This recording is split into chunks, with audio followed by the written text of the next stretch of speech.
malam hari ini masuk ke dalam seri surat 1 Yohanes yang ke-15, 3 hal penting tentang kasih yang nanti akan dijabarkan oleh hambanya Pendeta Paulus Surya.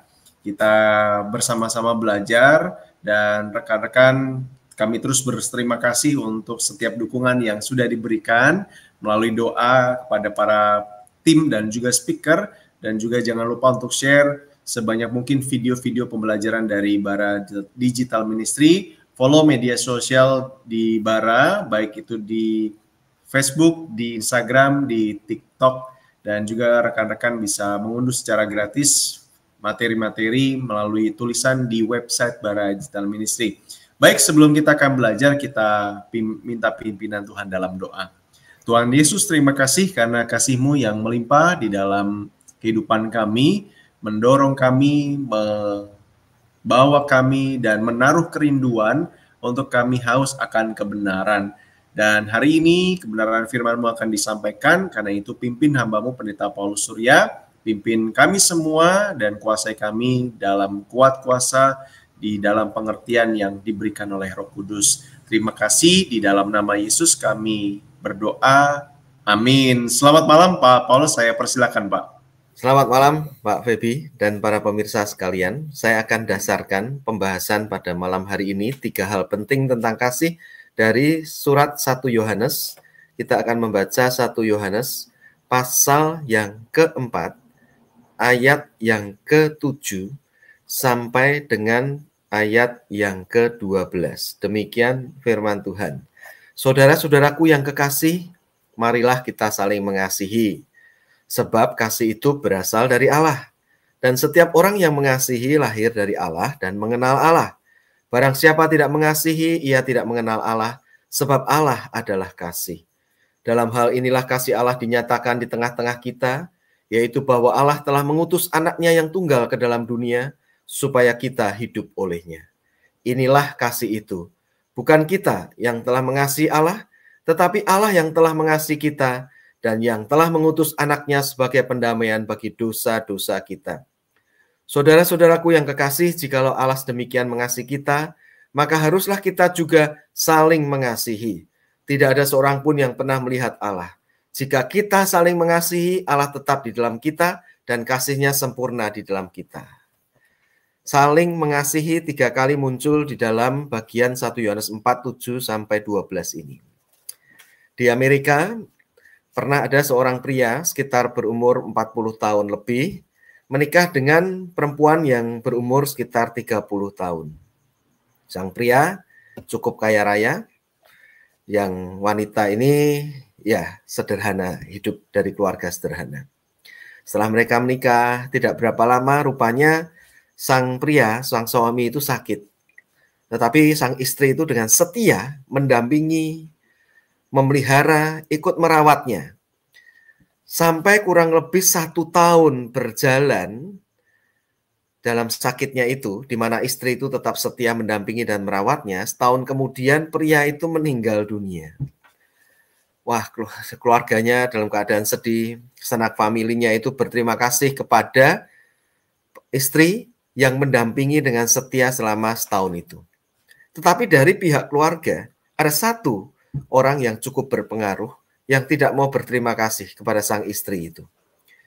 Dia menuntut supaya familinya yang meninggal, yaitu suami daripada istri yang merawat itu, minta untuk supaya bisa ada autopsi, penyelidikan. Kenapa matinya itu? Sakitnya itu karena apa sebenarnya? Ternyata melalui otopsi diketemukan bahwa rupanya sang pria itu sakitnya itu pelan-pelan karena ada racun yang masuk ke dalam tubuhnya. Dan singkat cerita, ternyata sang istri itu ketahuan meracun pelan-pelan suaminya sendiri. Dengan motivasi apa? Untuk mendapatkan warisan. Kelihatannya melakukan hal yang mengasihi dalam setahun itu, tetapi sebetulnya dengan tujuan yang tidak benar.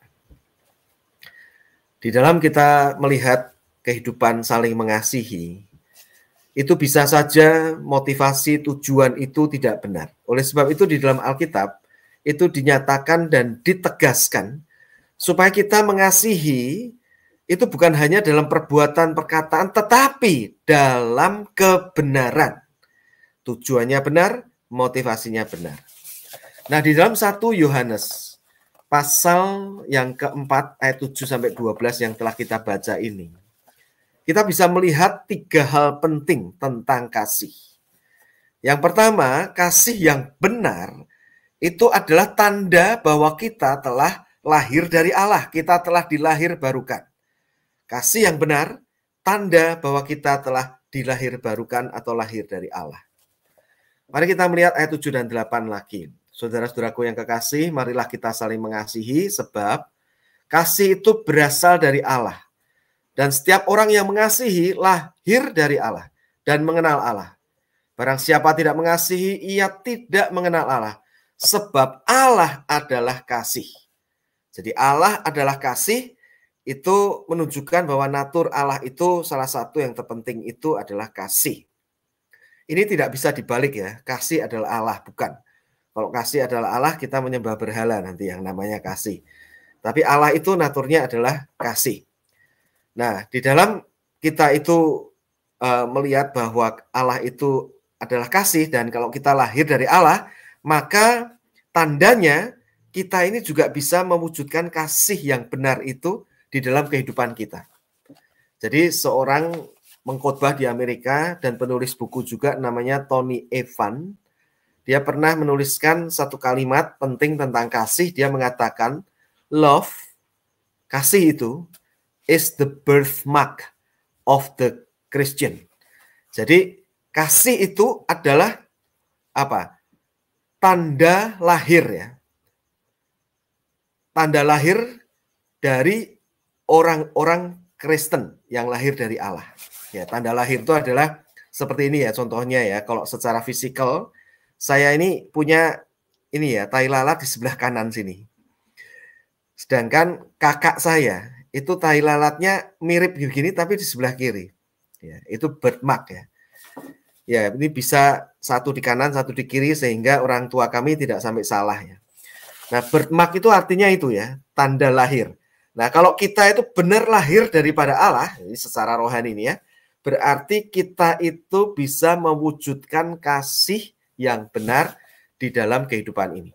Ya, ini hal penting pertama tentang kasih yang ditekankan dalam 1 Yohanes 4 ayat 7 sampai 12 ini. Kasih yang benar, tanda kita lahir dari Allah. Yang kedua, hal penting tentang kasih yang kedua dari 1 Yohanes 4, 7 sampai 12 ini yaitu kasih yang benar itu digerakkan oleh keselamatan dalam Yesus yang kita terima. Ayat yang ke-9, 10, dan 11. Demikian firman Tuhan, saya bacakan lagi. Dalam hal inilah kasih Allah dinyatakan di tengah-tengah kita, yaitu bahwa Allah telah mengutus anaknya yang tunggal ke dalam dunia, supaya kita hidup olehnya. Inilah kasih itu.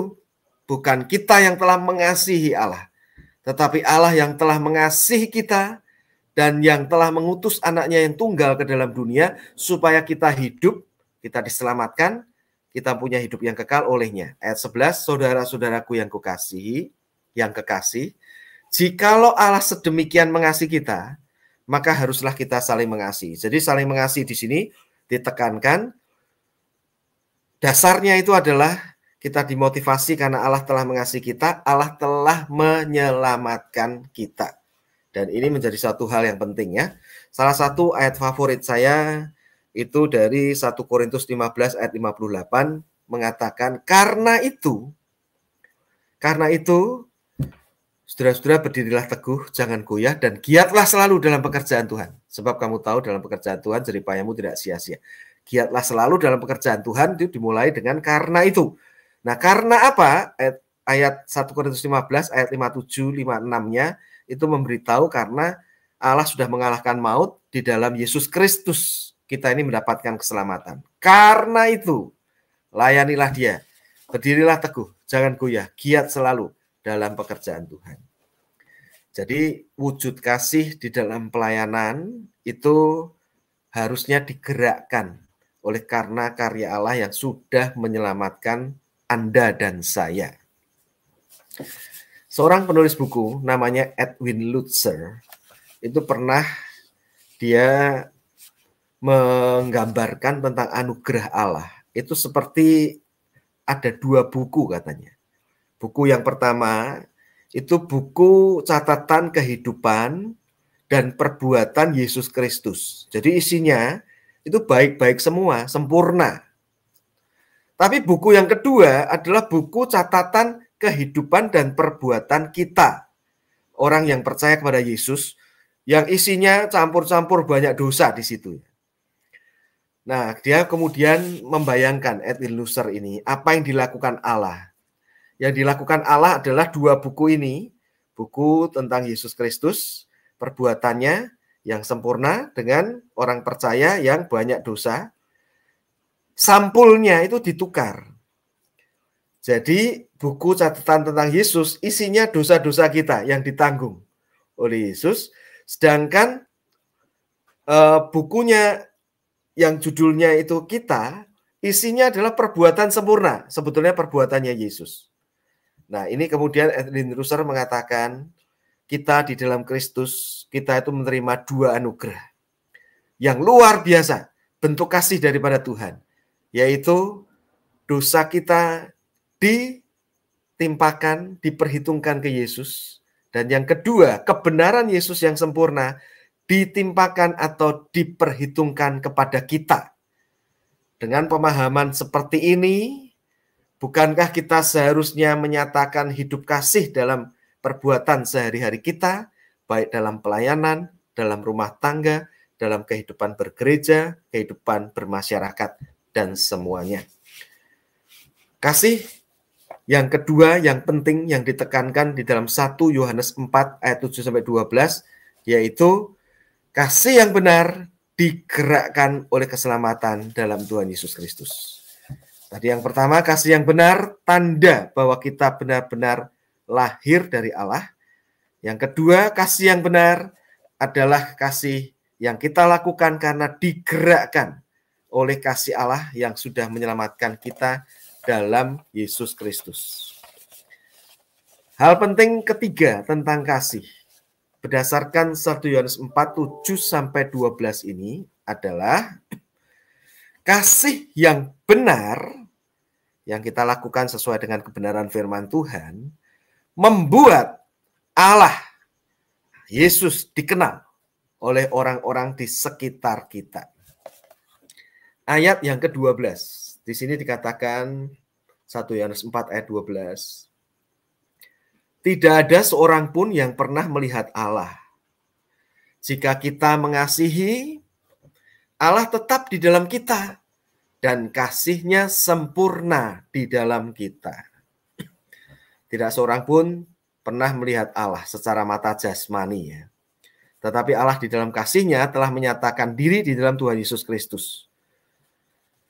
Dan pada saat Yesus kemudian mati dan bangkit, Dia itu menugaskan murid-muridnya kita untuk boleh mewujudkan kasih di dalam dunia ini. Lalu dikatakan jika kita saling mengasihi, Allah itu tetap di dalam kita. Allah itu pasti nyata dalam hidup kita ini. Dan kemudian di dalam 12c dikatakan, dan kasih-Nya, kasih Allah, sempurna di dalam kita. Ini bukan berarti kita menjadi sempurna dalam mengasihi, bukan. Tapi kata sempurna di sini, itu dari bahasa aslinya teleo, itu memiliki arti mencapai tujuan. Jadi kalau kita menyatakan kasih itu kepada orang di sekeliling kita, saling mengasihi, kita menjadi berkat bagi orang lain, itu membuat tujuan Allah itu tercapai, yaitu Allah makin dikenal melalui kasih yang kita nyatakan dalam lingkungan hidup kita ini. Sejauh mana kita yang telah menerima kasih Allah, kita melakukan kasih yang benar, sehingga orang bisa mengenal Allah melalui Tuhan Yesus Kristus, melalui mengenal Tuhan Yesus Kristus. seorang pria Kristen, satu kali dia bepergian mau naik kereta api. Sampai di stasiun kereta api, wah lalu lalang banyak orang di situ. Sehingga pada waktu dia itu kemudian mau masuk ke kereta api, dia melihat ada seorang anak kecil mungkin umur 10-11 tahun, itu menjual apel. Jadi dia menawarkan kepada orang-orang di situ.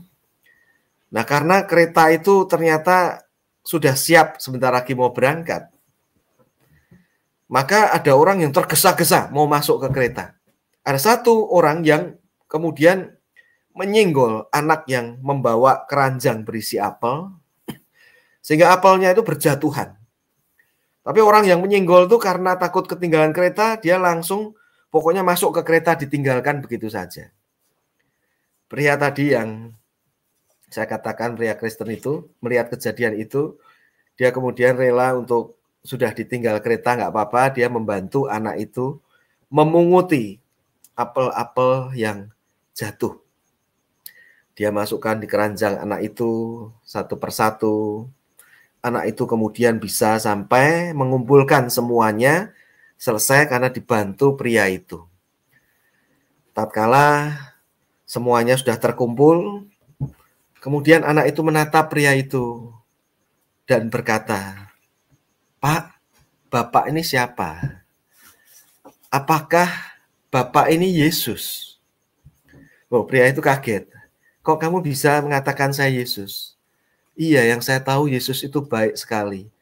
Dan Bapak baik sekali menolong saya untuk mengambil apel-apel ini, padahal kereta itu sudah berangkat. Bapak rela ketinggalan untuk menyatakan kasih kebaikan kepada saya." Saudara, cerita kecil ini mau mengingatkan kita bahwa kita perlu untuk menyatakan kasih di dalam kehidupan sehari-hari kita, di lingkungan kita, sampai orang itu supaya melihat kehadiran Allah dalam hidup kita dan mengenal Yesus melalui apa yang boleh kita lakukan. Gereja di tempat saya melayani itu mendukung banyak misionari, ya, di mana-mana begitu. Antara lain ada juga misionari yang di Afrika, di Kenya. Dan para misionari yang gereja kami dukung itu secara reguler itu mengirimkan akan berita-berita dan pokok doa untuk kami doakan. Dan beberapa waktu yang lalu misionari yang dari Afrika itu meminta untuk kami, dia mengupdate akan pelayanannya di sana, mengirim berita, lalu juga meminta mengirimkan pokok-pokok doa, meminta untuk bisa didoakan. Dan saya berkesan karena di tengah-tengah akan reportnya dan doanya itu, dia meminta supaya di dalam pokok doa itu dia menyebutkan, tolong doakan kami supaya melalui apa yang kami lakukan di sini, Tuhan Yesus makin dikenal. Supaya Tuhan Yesus makin dikenal. Nah, ini hal penting ketiga tentang kasih. Mari kita wujudkan kasih kita melalui pelayanan, melalui melakukan kebaikan yang dimotivasi oleh keselamatan di dalam Yesus sebagai bukti bahwa kita sudah lahir daripada Allah, supaya orang makin mengenal Tuhan Yesus Kristus. Makanya saya tidak jemu-jemu di dalam pelayanan melalui Bara Digital Ministry ini, setiap kali topiknya apapun, saya tidak jemu-jemu untuk memberitakan tentang Kristus, supaya orang makin mengenal akan Allah melalui jalan satu-satunya, yaitu Tuhan Yesus Kristus. 3 hal penting yang patut untuk kita ingat di dalam kehidupan kita ini, tentang kasih yang ditekankan dalam 1 Yohanes 4:7-12 ini. Kasih yang kita lakukan dalam kebenaran, tanda bahwa kita ini sungguh-sungguh anak Allah yang lahir daripada Allah. Kasih yang kita lakukan dengan kebenaran, seharusnya kita lakukan dengan digerakkan, karena Allah telah lebih dahulu mengasihi kita, yaitu menyelamatkan kita. Dan yang ketiga, kasih yang benar yang kita lakukan dalam kebenaran, seharusnya membuat Allah Yesus Kristus makin dikenal dan dimuliakan. Tuhan memberkati setiap para pemirsa sekalian. Amin.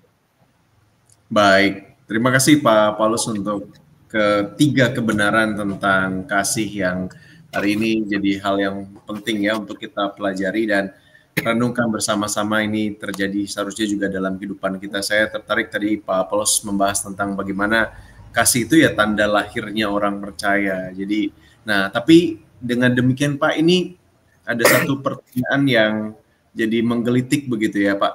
Apa arti perkataan kasih kebanyakan orang akan menjadi dingin? Nah ini berarti dalam tanda kutip ini tanda lahirnya menghilang atau bagaimana Pak? Iya, jadi itu perkataan Tuhan Yesus ya. Yesus pernah mengatakan bahwa kasih kebanyakan orang akan menjadi dingin. Itu dalam konteks Yesus berbicara tentang keadaan menjelang akhir zaman, yaitu di dalam Matius 24. Nah konteksnya kalau saya lihat, itu saya mengerti, itu sebenarnya menunjukkan bahwa di tengah-tengah tekanan ya menjelang akhir zaman itu akan ada kejahatan meningkat, penderitaan karena gempa bumi, kelaparan, perang itu meningkat, adanya ajaran-ajaran sesat begitu. Itu akan membuat menyaring orang-orang Kristen sejati, orang-orang percaya yang sejati dengan yang tidak sejati. Nah, konteks Yesus berkata kasih kebanyakan orang akan menjadi dingin, itu menunjuk pada orang-orang yang ada di lingkungan gereja tapi sebetulnya bukan orang percaya yang sejati. Karena orang percaya yang sejati meskipun bisa naik turun, kasih kepada Allah, kasih kepada sesama itu, tetapi tidak akan menjadi dingin dalam pengertian itu hilang begitu ya. Jadi kita memang patut berwaspada bahwa di tengah-tengah akan keadaan saat ini di mana ada daya tarik dunia, dosa yang menjanjikan kesenangan sementara dan juga adanya banyak penderitaan. Kalau kita orang percaya sejati, biarlah kasih kita kepada Allah dan kepada sesama tidak menjadi dingin atau luntur karena kita sudah dilahirkan oleh Allah di dalam Yesus Kristus dan kita ini melakukan kasih karena sudah mengenal kasih Allah terlebih dahulu. Di dalam Tuhan Yesus Kristus kita sudah diselamatkan. Dan tentunya kita melakukan kasih itu supaya Juru Selamat manusia satu-satunya Yesus Kristus makin dikenal oleh banyak orang. Ya, jadi kasih yang menjadi dingin itu seharusnya kalau terjadi pada orang percaya sejati itu mungkin hanya sepintas ya naik turunnya begitu. Tapi tidak akan kemudian dingin seterusnya. Dan yang dimaksud konteks Tuhan Yesus berkata itu soal dingin seterusnya begitu. Itu menyaring penderitaan, kesesakan, ancaman, daya tarik dunia, daya tarik dosa, itu memisahkan antara orang percaya sejati dan yang tidak. Ya, begitu Pak Feby. Baik. Terima kasih Pak Paulus untuk jawabannya. Nah, kalau begitu, ini kan bisa jadi pemahaman yang berbeda gitu Pak ya. Jadi apakah kasih yang dinyatakan Allah itu dinyatakan di dalam PL dan PB yang dinyatakan juga di dalam PB itu sesuatu yang berbeda atau sama atau bagaimana Pak? Ya, terima kasih untuk pertanyaannya. Jadi kasih, kalau ini kasih Allah nih ya, kasih Allah yang diajarkan atau dinyatakan kepada manusia yang tercatat di Perjanjian Lama dan Perjanjian Baru, yang kemudian Allah menghendaki supaya umatnya itu juga melakukannya. Ya pada prinsipnya sebetulnya Perjanjian Lama dan Perjanjian Baru itu kasih yang ditekankan, kasih Allah kepada manusia, kepada umatnya itu sama ya. Sama, pada prinsipnya sama kasih itu. Perjanjian Lama disebut lama karena Yesus belum datang. Perjanjian Baru disebut baru karena Yesus sudah datang. Jadi secara prinsip sama, tapi tetap ada perbedaannya. Tetap ada perbedaannya yaitu kasih Allah yang dinyatakan di Perjanjian Lama itu tidak sejelas kasih Allah yang dinyatakan di Perjanjian Baru. Maksudnya kasih Allah di Perjanjian Lama itu jelas, hanya Perjanjian Baru lebih jelas lagi. Kenapa? Karena kasih Allah yang besar itu dinyatakan, diwujudkan, didemonstrasikan dalam diri Yesus Kristus yang sudah datang, rela menderita seumur hidupnya di dunia ini, sampai mati di atas kayu salib untuk menebus umat manusia yang berdosa, yang percaya kepadanya. Jadi Perjanjian Baru itu lebih jelas. Perjanjian Lama jelas, tapi Perjanjian Baru lebih jelas. Juga baru-baru ini saya juga mempelajari bahwa kasih Allah yang dinyatakan untuk keselamatan umatnya, Perjanjian Lama dan Perjanjian Baru, itu ada perbedaan. Perjanjian Baru lebih jelas dalam pengertian. Rasul Paulus di dalam Efesus pasal 3 itu mengatakan ada rahasia Kristus atau the mystery of Christ yang tidak dinyatakan di dalam Perjanjian Lama, tapi dinyatakannya di Perjanjian Baru melalui Rasul Paulus, melalui rasul-rasul, nabi-nabi, dan orang kudus di Perjanjian Baru. Jadi rencana Allah itu sudah ada sejak Perjanjian Lama atau bahkan dalam kekekalan, tetapi baru dinyatakan di Perjanjian Baru. Yaitu apa? Yaitu keselamatan. Ternyata bukan hanya untuk keselamatan di dalam Kristus itu bukan hanya untuk orang-orang Yahudi yang percaya, tapi juga untuk bangsa-bangsa non-Yahudi. Ya, jadi itu kasih Allah yang dinyatakan seperti itu tuh berbeda PL dan PB ya. PB menjadi lebih jelas karena dinyatakan, di PL belum. Maksudnya begini, di Perjanjian Lama kita tahu bahwa kasih Allah menyelamatkan orang-orang bukan Yahudi itu ada memang ya. Misalnya kota Niniwe, itu kan bangsa Asyur. Tapi Yunus diutus untuk juga menyelamatkan orang-orang Niniwe. Atau di Bait Allah. Bait Allah itu untuk orang-orang Yahudi yang boleh masuk, tapi orang bukan Yahudi juga boleh datang, tapi di pelataran. Ya, jadi tapi itu menunjukkan bahwa kasih Allah yang menyelamatkan itu sudah ada di Perjanjian Lama dan Perjanjian Baru. Cuma di Perjanjian Baru itu dibukakan sesuatu yang tidak ada dalam Perjanjian Lama, yaitu orang yang bukan Yahudi, termasuk kita orang Indonesia ini, itu ternyata tidak menjadi kelas 2 dibanding orang Yahudi. Ya, Bait Allah itu kan membuat orang bukan Yahudi kelas 2 itu karena di pelataran nggak boleh masuk. Tetapi di dalam Kristus haknya sama, setara kita. Tabir Bait Allah itu telah robek. Jadi orang bukan Yahudi, orang Yahudi itu haknya sama. Makanya di dalam Galatia 3 juga dikatakan di hadapan Allah sama haknya. Tidak ada lagi orang yang merdeka, orang hamba, orang Yahudi, non-Yahudi, orang laki, perempuan, haknya itu kita menjadi sama. Nah, rahasia itu diberitakan baru di Perjanjian Baru.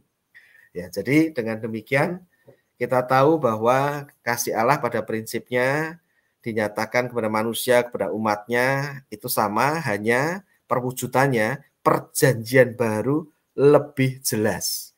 Nah, dengan kejelasan seperti itu, mari kita melakukan 3 hal penting, menyatakan kasih dalam kehidupan kita, saling mengasihi, dimulai dari orang-orang dekat kita, sebagai wujud bahwa kita ini sudah lahir daripada Allah. Sebagai suatu hal yang kita lakukan karena dimotivasi, karena kita sudah menerima cinta kasih Allah, yaitu keselamatan dalam Yesus, dan biarlah kita lakukan untuk menghadirkan, membuat Yesus makin dikenal. Demikian Pak Febi jawaban ini. Baik. Terima kasih Pak Paulus untuk semua jawabannya dan pasti menolong dan memberkati kita semua. Kalau demikian kita sudah di ujung sesi malam hari ini. Kalau mungkin ada closing statement dari Pak Paulus dan saya persilakan untuk menolong kita menutup di dalam doa, Pak. Ya, closing statement saya adalah mari kita belajar terus untuk menyatakan kasih dalam hidup ini. Karena itulah ciri khas kita orang-orang yang telah dikasih Allah terlebih dahulu. Dan untuk kita memulai hal itu, pastikan kita mengenal perwujudan kasih Allah yang sempurna dalam diri Yesus, yaitu mengenal Yesus dan percaya kepadanya, menerimanya sebagai Tuhan dan Juru Selamat pribadi. Oke, Tuhan memberkati, mari kita berdoa. Bapa di dalam surga, kami mengucapkan syukur dan berterima kasih pada malam hari ini kami boleh diingatkan tentang hidup yang kami boleh mewujudkan kasih, saling mengasihi, dimulai daripada orang-orang yang dekat dengan kami. Tolong kami ya Tuhan, supaya kebenaran ini boleh menolong kami untuk menjalani hidup di dalam kasih sebagai tanda bahwa kami telah menerima kasih Allah terlebih dahulu. Kami bersyukur ya Tuhan, karena kasih yang sejati sudah Kau nyatakan dan Kau tunjukkan secara sempurna di dalam diri Tuhan Yesus Kristus. Dan biarlah itu boleh menolong kami yang percaya untuk menyatakan kasih juga dalam kehidupan ini. Juga mengingatkan kami yang belum percaya untuk juga boleh memiliki kesempatan untuk menerima Kristus, sumber kasih itu di dalam kehidupan kami. Terima kasih untuk kesempatan kami belajar kebenaran firman-Mu. Berkati acara Bara Digital Ministry tiap-tiap malam ya Tuhan, supaya boleh menjadi berkat bagi banyak orang menyatakan kasih Kristus, nama Tuhan dimuliakan. Dalam nama Tuhan Yesus Kristus kami mohon. Amin. Amin. Sekali lagi terima kasih untuk Pak Paulus malam hari ini sudah menjadi seorang berkat buat kita semua. Dan terima kasih buat rekan-rekan yang sudah bergabung. Jangan lupa untuk terus dukung pelayanan kami bersama dengan terus menyebarluaskan video dari Bara Digital Ministry. Saya Feby Timotius bersama dengan Pendeta Paulus dan kerabat yang lain di balik layar kami undur diri. Sampai jumpa besok malam. Tuhan berkati. Amin.